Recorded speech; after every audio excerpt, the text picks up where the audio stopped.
They launched the Inquisition in Spain.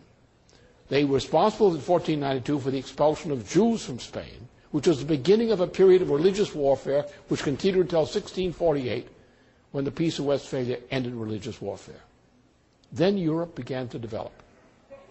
But then the Venetians came back in a new form.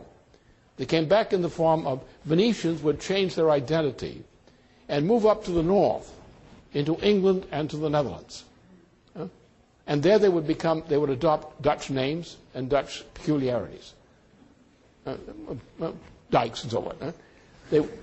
They would also do the same thing in England. The Cecils, for example, of England, were essentially a Venetian family, controlled by the new faction of Venice, which is that of Paolo Sappi. So this faction of Anglo-Dutch liberals came out of the middle of the 17th century as Anglo-Dutch liberalism, which spread in an organized form through the Dutch India companies into England itself, especially through the 1688-89 takeover of England by occupation. And then in 1673, as a result of the Anglo-Dutch liberals organizing warfare throughout Europe, the Anglo-Dutch financial interests became dominant in Europe. And you had the establishment in 1673, at the February Treaty of Paris, of the hegemony of the British East India Company over the world. That is, the trade of the world, the trade and organization of the world was dominated in international trade by a maritime power, the British East India Company. This was an empire. This is what the American Revolution was fought against. The American Revolution was a fight to establish the idea of the Republic as understood by Solon, as understood by Plato, as understood by the 15th century Renaissance, and as understood by the Treaty of Westphalia, and so forth, to establish a republic in opposition to the Venetian-style imperium, which ruled through its control over the power of international money and money rates. That is the British system. Now, the United States is the only nation, the only national system, which with the so-called American system of political economy, has ever successfully challenged the British system. But the British system today is still the system of usury. Now, therefore, the way we run our economy is a form of idiocy. The form of idiocy is simply, we say that the performance of the physical economy will be measured by money. Whereas in a republic, we say the performance of money will be measured by physical economy.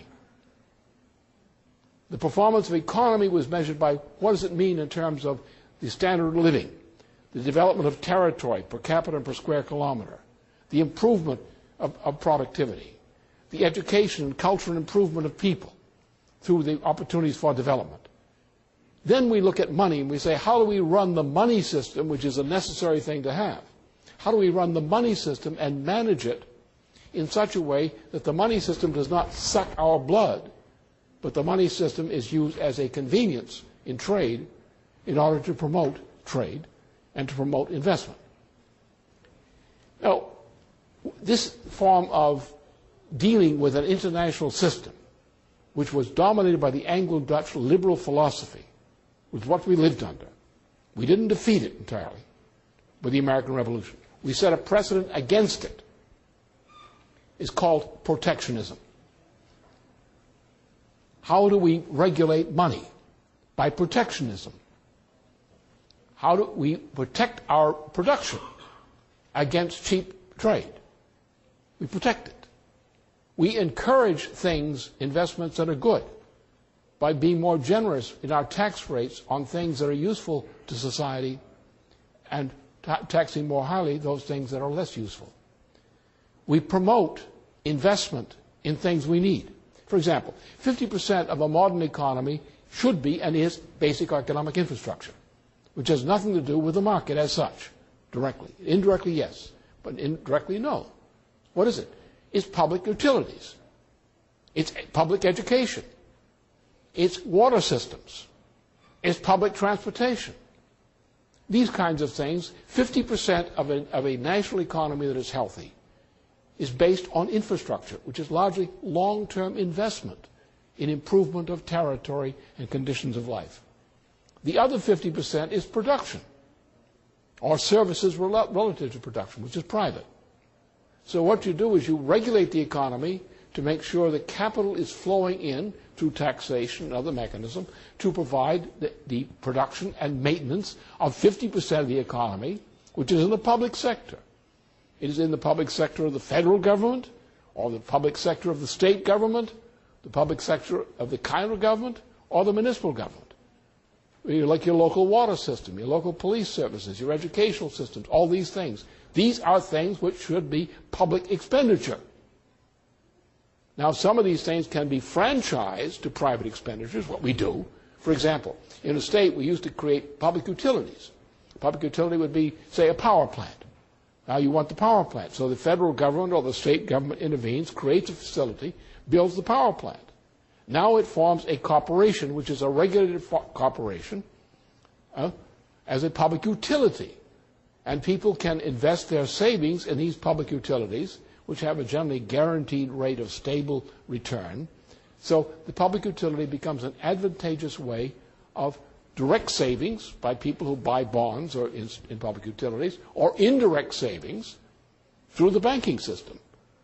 So the banks depend upon public utilities under a good system for a good part of their deposit base. So you invest in the bank, or you put your money in the bank in turn uses part of this money, which you deposit, to invest in public utilities, which have certain guaranteed protections. Therefore, this is the most secure kind of local investment you could have under the old regulated system.